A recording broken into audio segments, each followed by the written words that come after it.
허리띠를 졸라매도 벅찬 고물가 시대, 여러분 주머니 사정에 꼭 맞는 맞춤형 재테크 솔루션을 처방해드립니다. 짠테크 SOS 돈 되는 라디오 한국경제교육원 서영래 원장님과 함께하겠습니다. 안녕하세요. 안녕하세요. 오늘은 우리 어떤 얘기 해볼까요? 제가 이 방송에서 노후 준비가 필요하다는 얘기를 많이 했었잖아요. 네. 근데 청취자들 문자 내용 중에 은퇴 후 현금 자산 등 준비해둔 노후 자금을 어떻게 운영하면 좋을지 고민하는 분들이 많이 계시더라고요. 제가 관련 질문이 들어올 때마다 안정적인 상품으로 운용하세요 이렇게 답변을 드렸는데 네. 오늘 좀 더 자세히 얘기를 해보려고 합니다. 모아온 자산을 불려서 안정적인 노후를 즐기고 싶은 분들 많으실 텐데요. 짠테크 SS 돈 되는 라디오 서영래 원장님이 도움을 드릴 테니까요. 방송 듣다가 궁금한 점 있으시면 문자로 많이 참여해 주세요. 참여하실 번호는 샵 9730번이고요. 짧은 문자 50원, 긴 문자는 100원의 정보 이용료 있습니다. 콩 게시판 KBS 일라디오 유튜브 채널을 통해서는 무료로 참여하실 수 있으니까요. 많은 참여 부탁드립니다. 금액의 차이는 있겠지만 노후 자금으로 모아놓은 목돈이 있을 거잖아요. 근데 이걸 그냥 예금 통장에 넣어두긴 사실 아깝고, 그렇다고 또 공격적인 투자를 또 하자니 이 리스크가 크니까 고민하시는 분들이 많은데요. 노후 자금을 조금이라도 불리기 위해선 어떻게 접근하는 게 좋을까요? 제가 방송에서 안정적인 게 중요하다는 얘기를 많이 했지만 무조건 안정적인 상품으로만 노후를 준비해야 하는 건 아닙니다. 일단 노후 자금을 잘 운용하기 위해서는 나에게 필요한 노후의 월 평균 생활비를 계산해야겠죠. 네. 이때 예상 수명도 조금 넉넉하게 계산하고 자금도 그에 맞춰 설정해야 하는데요. 그리고 인플레이션과 같은 변수에 대비하기 위해서라도 비상자금을 꼭 따로 마련해 둬야 합니다. 그리고 아직 국민연금 수령 전이라면 얼마를 수령할 수 있는지 확인하고 이를 가장 중요한 수단으로 먼저 생각해야 됩니다. 그리고 개인연금 방송에서 여러 차례 얘기했었죠. 네. 이런 상품으로 얻는 추가 수입은 또 체크해 둬야 합니다. 그리고 방송에서 노후 얘기 나올 때마다 어류비 얘기를 꼭 하게 되는데요. 노후의 어류비 전가가 무시할 수 없고 수입이 업계에 큰 부담으로 느껴집니다. 그래서 보험점검을 미리 해두는 것도 중요하겠죠. 그러니까 어떻게 운용할지 계획을 세우기 전에 얼마가 필요하고 연금 소득은 어느 정도인지 파악하라는 말씀이신데요. 그럼 이렇게 파악한 뒤에는 어떻게 투자하면 좋을까요? 여러 금융 상품을 활용할 수 있는데요. 일단 베이스는 안전형 상품이어야 합니다. 네. 가장 먼저 예금 및 적금 상품은 원금 보장에다 안정적인 이자 수익까지 받을 수 있는 상품이죠. 하지만 낮은 금리로 인플레이션 해지에 대한 부분이 걱정일 텐데요. 그래도 안정성을 최우선으로 하는 투자자라면 가장 적합한 상품입니다. 그리고 앞서 얘기했던 비상자금은 예금이나 적금으로 묶어두는 걸 추천드리고요. 우리가 지난 시간 살펴본 채권 상품도 노후자금 운용상품으로 많이 선택하십니다. 네. 특히 국공채 상품은 국가가 발행해서 신용도가 높기에 안정적인 이자 수익이 가능하고요. 원금 손실 가능성도 적죠.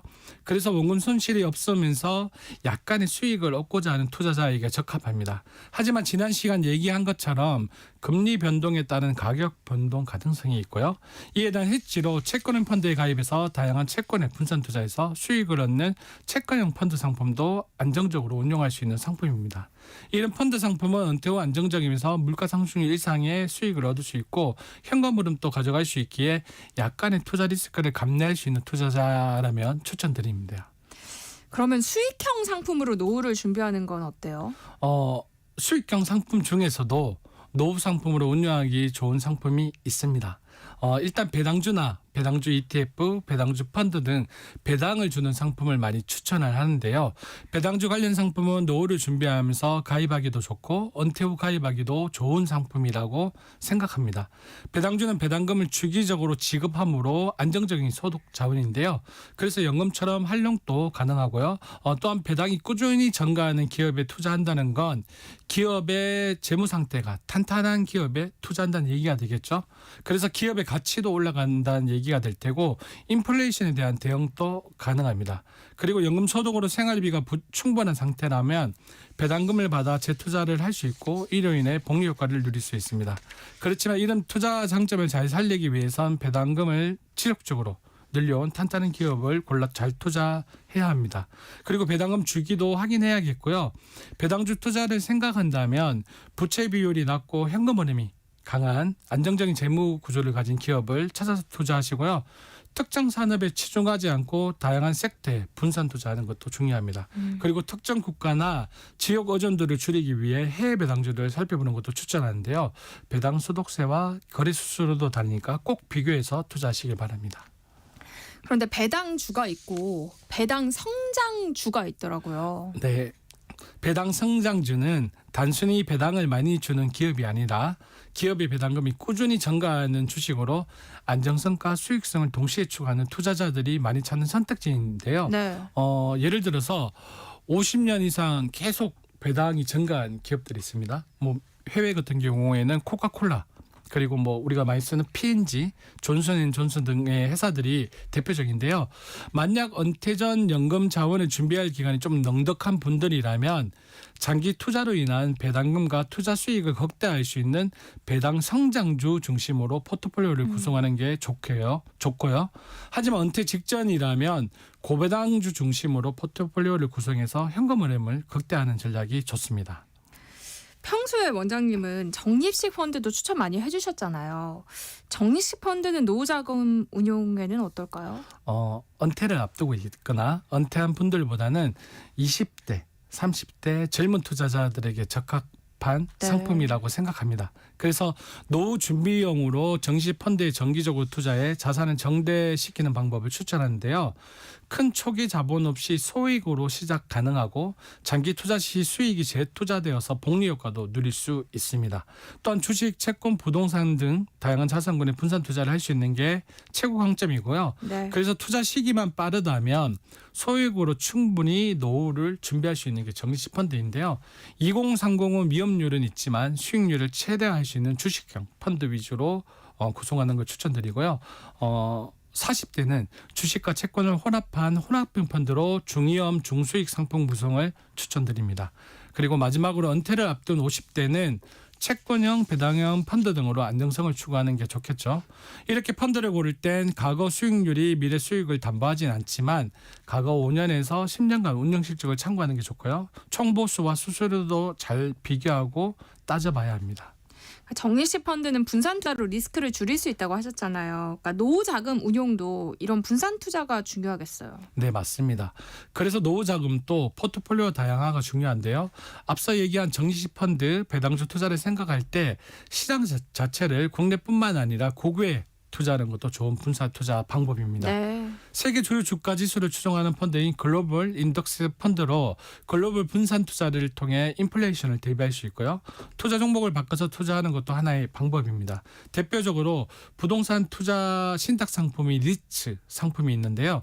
부동산에 간접 투자해서 임대 수익과 배당 수익을 얻을 수 있죠.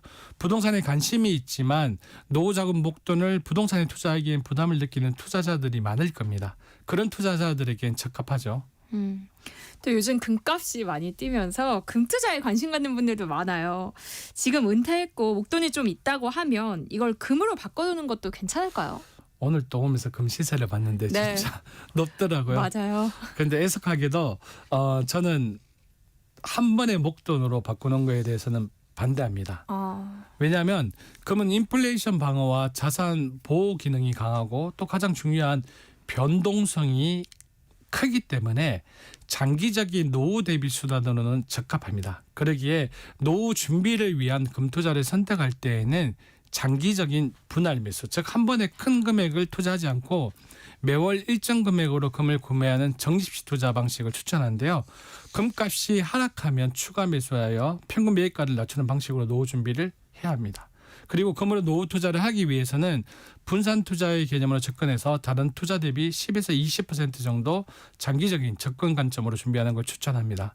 그래서 노후 자금 운용보단 노후 준비에 맞는 상품이고요. 자산의 보존이나 안전자산을 선호하는 투자자가 인플레이션을 대비하기 위한 방법으로 활용할 수 있습니다. 또한 최근 몇 년 전부터 P2P 투자 등을 통해서 대출이나 부동산 프로젝트에 투자하는 고객들도 늘었고요. 최근에는 상품권 투자 등 상품들이 다양해졌는데요. 이런 상품들을 분류하자면 중위험 중수익의 상품인데 가장 중요한 건 플랫폼 신용도 확인이 중요하니 잘 알아보시고 투자하셔야겠습니다. 노후 자금을 어떻게 분리면 좋을까 얘기 나눠보고 있는데요. 분리는 것도 중요하지만 사실 나가는 비용을 줄이는 것도 중요하잖아요. 네, 맞습니다. 그 노후에는 고정적인 수입도 중요하지만 소비, 즉 지출도 중요하죠. 특히 예기치 않는 치료비로 인해서 생활비가 줄어들 수 있기에 앞서 얘기한 것처럼 보험 상품 점검이 꼭 필요합니다. 네. 이때 가입한 보험 목록을 한번 분류해서 정리하는 것이 좋은데요. 사망 보장에 관련된 보험인 종신보험과 정기보험 등을 체크하면서 실효성 등을 체크하고요. 건강보험인 실손보험과 암보험, 치매보험 등의 건강보험도 보장 내역과 갱신 여부를 체크해야 합니다. 갱신형은 노후에 보험료 부담이 커질 수 있기에 건강 상황 등을 체크하고 유효성 등을 확인해서 4세대 실손보험으로의 전환도 고민해 보시는 걸 추천드립니다. 그리고 방송에서 꼼꼼하게 다룬 적이 있지만 보험 보장 범위를 살펴보는 게 중요한데요. 네. 중복되는 건 없는지 또 불필요한 특약은 없는지 체크해서 해지할 건 해지하고 비용을 줄이는 것도 큰 도움이 되겠죠. 또한 건강 상태나 가족 상황에 따라서 다르겠지만요. 장기 간병 비용에 대한 불안을 가진 분이라면 65세 이후 본격적인 노후 시기에 장기 요양 등급 판정 시 받을 수 있는 간병비 보장 보험이나 간병비 지원 특약이 있는 보험이 있는지 확인하는 것도 필요하겠습니다. 아직 은퇴까지 시간이 좀 남은 분들은 지금이라도 개인연금에 가입하는 게 좋을까요?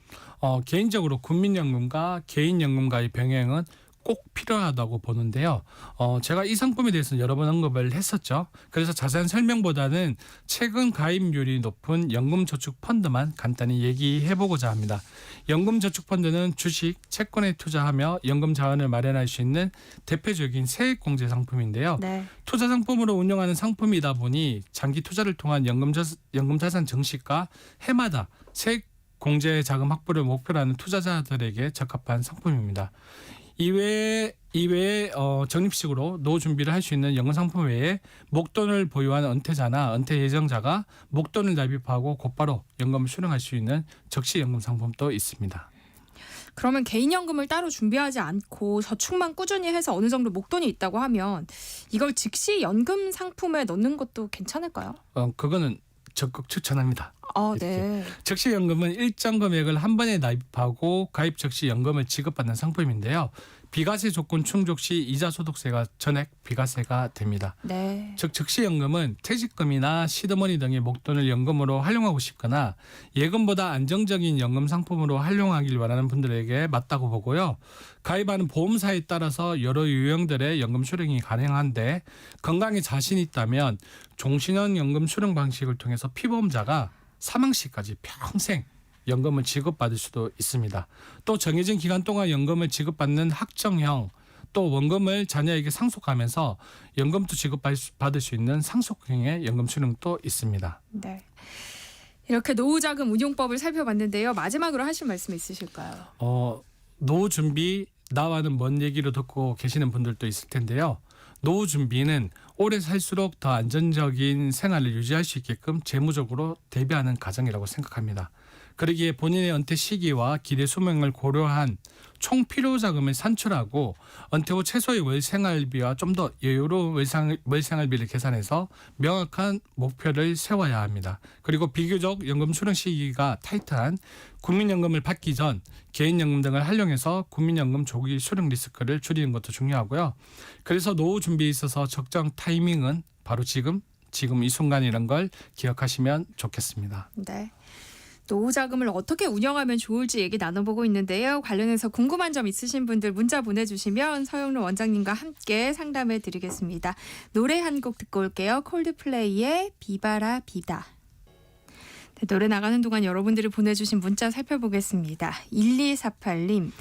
1억 정도 현금이 있는 70대 부부입니다. 어떤 상품을 어떤 비율로 운영하는 게 좋을까요? 하셨어요. 일단은 국민연금을 지금 받고 계시잖아요.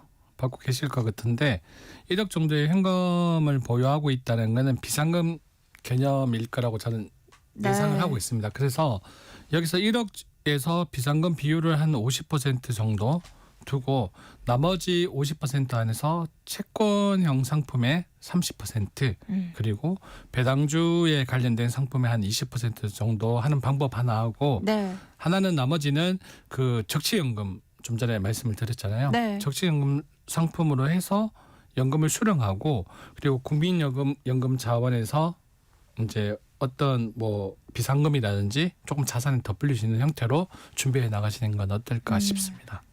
직시연금 얘기해 주셨는데 4821님이 직시연금 상품에 가입했다가 사망할 경우 자녀가 연금을 수령할 수도 있나요? 하셨어요. 이거는 그 연금 수령 형태에 따라서 조금 다른데요. 네. 지금 4821님께서 말씀하시는 걸 보니까 이런 경우에는 적시연금 수령 방식 중에 상속형 연금 수령 방식이 있거든요. 네. 그런 경우에는 내가 그 원금에 대한 이자를 연금으로 받고 그리고 나머지 원금은 자녀에게 자동으로 상속이 됩니다.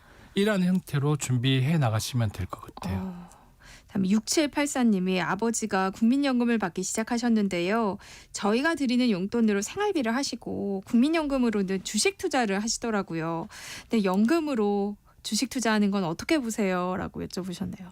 일단 그 전에 용돈을 많이 주시니까 네. 용돈으로 생활비가 가능하시다고 이렇게 문자에는 나오잖아요. 그렇죠. 그래서 그 여윳돈 가지고 주식 투자를 하는 거 가지고 이상하다고 생각은 안 합니다. 저는 개인적으로 아버님이 되게 멋있다고 생각을 하고 있는데요. 네.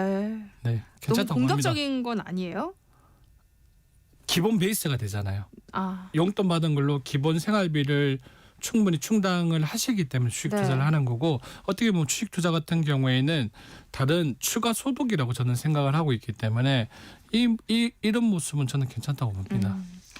5944님 채권형 상품도 다양하던데요. 국내외 해외 중에 장기 투자로 어떤 상품이 더 수익률이 좋을까요? 하셨어요. 그건 채권 상품 따라 조금 다른데요. 네. 그런데 일단은 해외 채권 같은 경우에는 환율이 처음에 걸리죠. 그리고 네. 가세 부분도 걸리거든요. 네. 그거 그래서 다 계산을 해야죠. 네, 그 부분을 계산을 하고 하는 게 낫다고 저는 생각이 듭니다. 근데 지금 시장에서 만약에 저한테 채권 투자를 해야 된다면 네. 저는 미국 국채에 투자를 합니다. 지금이라면요? 지금은 미국 국채에 투자를 하고 네. 만약 장기적인 관점을 본다면 조금 채권 상품에 대한 종류들을 좀 보면서 그래도 국내 상품에 대한 가세가 없다 보니까 네. 해외는 가세가 붙기 때문에 네. 장기적으로는 국내로 하지 않을까. 비율을 뭐 국내 70% 해외 30% 이러한 형태로 준비를 할 것 같습니다. 네, 9822님이요. 노후에 필요한 월 생활비는 어떻게 계산하는 게 좋을까요?